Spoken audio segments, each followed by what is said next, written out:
as such, if you know what I mean. It's going to be a trading unit currency. That they're not after a one world currency.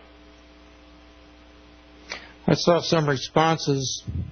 I think it was the president of Russia pointing out after this meeting, or perhaps in anticipation of this meeting, that they are working for recognition that we are not in a unipolar world, but in a multipolar world. They're not working. This meeting is not in favor of a single world government. They are recognizing there will be spheres of influence. And from that perspective alone, I have no love for the New World Order and the one world government, so I have to cheer a little bit and say, hey, for me, that's good news. Right, but there's a certain amount of ball they have to play, and sometimes they have to do things and say things that they don't want to.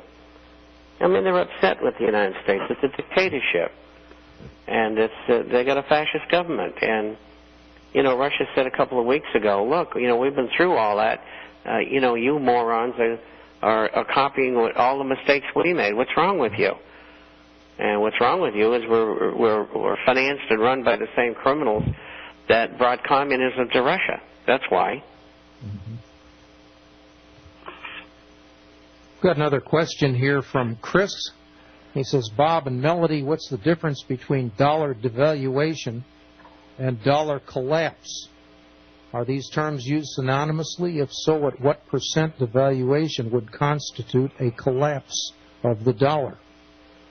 We got an 80 on the USDX. Devaluation would be 71.18, its old low. Collapse would be 440. Or something in that area. You'd be talking about another loss against currencies. Major currencies are 50%. And on the other hand, probably 80 or 90% versus gold.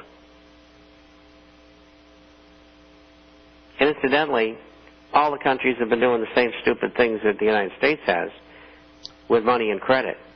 And so they're all going to go down against gold. This is why there is no other investment. It's only gold.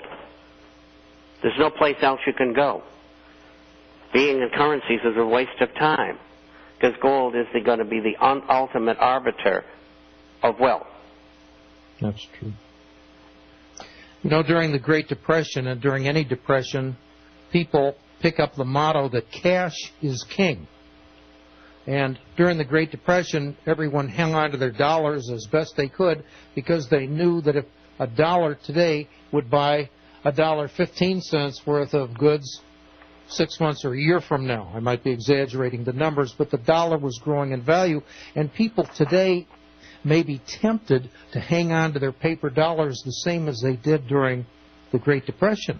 But point to remember is that even back during the Great Depression, the paper dollar was backed by silver. Gold had been removed from the domestic economy, but we still had silver. And my point is, when they say cash is king, all experience so far has shown that cash does not really include paper. Cash really, when cash is king in a condition of deflation, that's when that cash is backed by gold or silver. And if you don't have cash backed by gold or silver, it's a good idea to just go and get the real deal, gold, silver, and so on. Does that make any sense to you, Bob? It certainly does. And I agree with it wholeheartedly. Cash will be king again, but it'll be silver cash or gold cash, and that will be the king. And if you have it, you can rule it. If you don't have it, you're going to wish you did. What else have we got here? I've got one. Here's one from the New York Times from the 16th. Says Wall Street's great investment houses have never faced a serious foreign challenge in their own backyard. But as tectonic shifts reverberate through the banking industry, their overseas rivals are edging into some of the most lucrative corners of American finance. What their point to the article is that foreign investors are starting to move in on Wall Street. In the midst of our economic problems, they're seeing opportunities where they can move in. Is this a serious situation, and is it a threat or is it a blessing? Well, it's hard to tell. It all depends on what areas you're talking about, and I think more than anything, it's a threat. Mm-hmm. But, you know, the people on Wall Street and in banking have invited this. I mean, they've not done what they're supposed to do.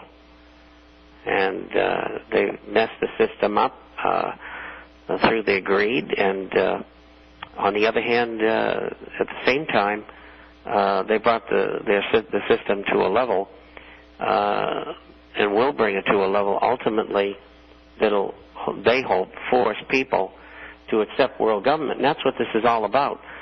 And that's why they're backing off now, because they're terrified that they may have lost control. And I get news for them. They have lost control. And this is going to be very, very bad.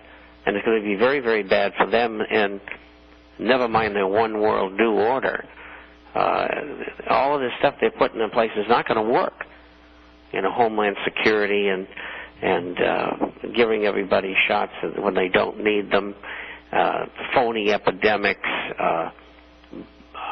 black operations, federalizing police, calling anybody who disagrees with government a terrorist. This is all part of it, and it's not going to work. People are not dumb. Well, you know, one other thing, it's not just evidence that government is growing in power. Some of these absurdities, like calling anyone who people who voted for Ron Paul, some morons are calling them terrorists. This is not evidence of growing government power. It's evidence of growing government desperation. Mm-hmm. We've got 30 seconds to go, Bob. And you take it. I'm talked out.